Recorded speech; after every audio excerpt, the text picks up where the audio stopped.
Umiitim ba skin, underarm at singit mo? K-Skin ang bahala sa'yo. Premium ang ingredients, paraben-free and sulfate-free, and FDA-approved, kaya safe for everyone. With K-Skin, ibalik ang alindog mo. Huwag nang magpahuli. Hi guys! Welcome back to our channel. Kamusta po kayong lahat? Sana ay nasa mabuti po kayo. At sa mga hindi po nakakakilala sa akin, my name is Cheryl King. At kung bago lang po kayo sa channel na to, pwede po pong makahingi ng isang favor to please consider to subscribe dito po sa ating channel. And also, huwag niyo na rin po sanang kalimutan i-like and follow ang ating Facebook page official and also ang ating TikTok account, Cheryl King.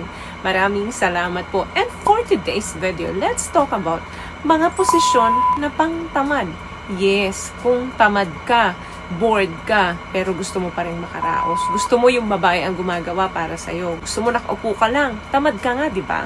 Alam niyo po, marami po akong nakukuhang personal message galing sa mga kapareho kong babae na ang tatamad daw ng mga partner nila pagdating sa kama. May mga lalaki talagang gusto nila, sila yung pinagsisilbihan pagdating sa kama. Or pwede namang hindi ka lang talaga nila. Gustong gusto. Kaya hinahayaan nilang pagsilbihan na lang sila. Let's talk about best position for a lazy, pero gusto mo pa rin umisa kay misis. We have a solution for you. Wala ka na masyadong gagawin. Minimal effort na lang. Number 1, the lazy man. Anong klase ito? Nakaupo ka, nakasandal, habang nanonood ng TV, nakapatong ang mga paa, then ang babae ang uupo sa harap mo. Tried and tested na yung posisyon na yan kapag tinatamad ang lalaki.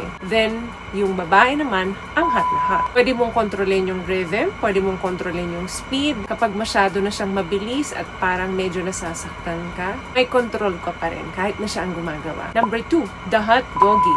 Gusto nyo rin to kasi masyadong malalim na nakakarating ang inyong alaga. Or kaya hindi mo feel na nakikita yung partner mo na nag-emote siya. Kasi kapag nakaganitong posisyon, nakadapa ang babae, nakaharap siya doon sa bed ninyo or kung nasan man kayo. So hindi mo nakikita ang pagmumuka ng partner mo. Madalas, kapag ganito ang posisyon, mabilis na nakakatapos ang isang lalaki. Bakit? Kasi the more na malalim, mas masarap para sa isang lalaki. Isa to sa magandang posisyon kapag tinatamad ka or nandun ang boredom pero gusto mo pa rin. Kasi nga, meron tong deep penetration na makakatulong sa'yo para mabilis kang maka-big O. Number 3, the stand and deliver position.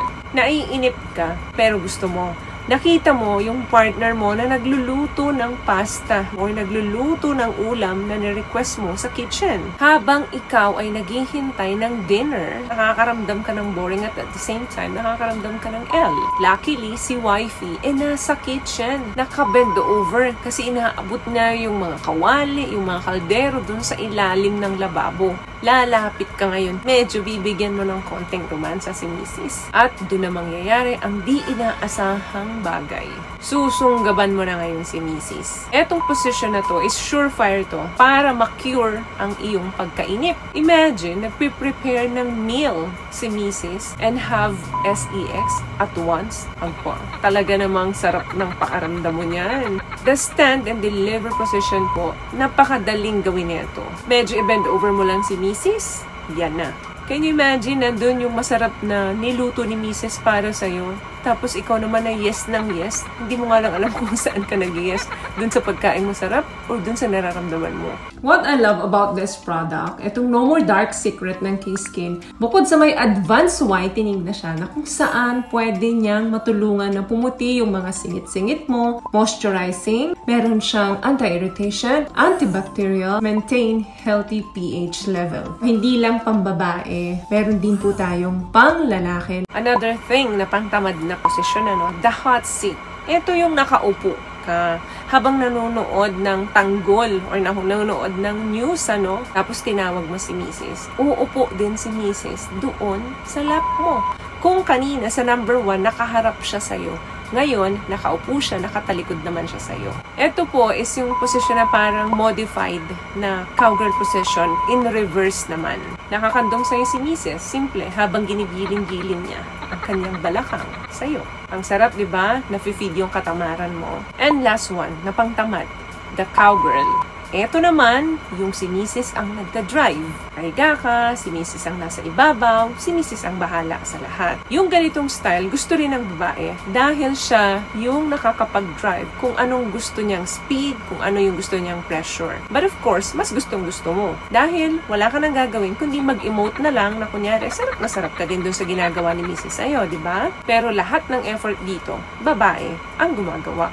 Very minimal effort lang ang gagawin mo dito para naman huwag ka magmukhang tuod dyan. Make sure lang na laging matigas si Junjun. Can you imagine? Yung babae na yung gumagawa, nasa harapan mo pa siya, nakikita mo pa ang kanyang dalawang bubay. Kung paano siya mag-emote at kung gaano ka-sexy yung partner mo. Nasa iyo lahat talaga ang advantage. Nasa iyo talaga lahat ang benefits. I-request mo ang position na to kay Mrs. lalo na kapag bagong entrega kayo ng sahod kay Mrs. Para hindi kayo natatanggihan at napagbibigyan yung mga katamaran nyo.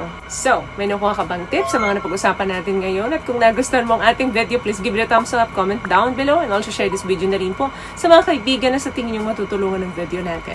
Once again, palagi po kayong mag-iingat at palagi po kayong manalangin. Thank you guys for watching and see you in our next one. Always love yourself and be a blessing. Bye!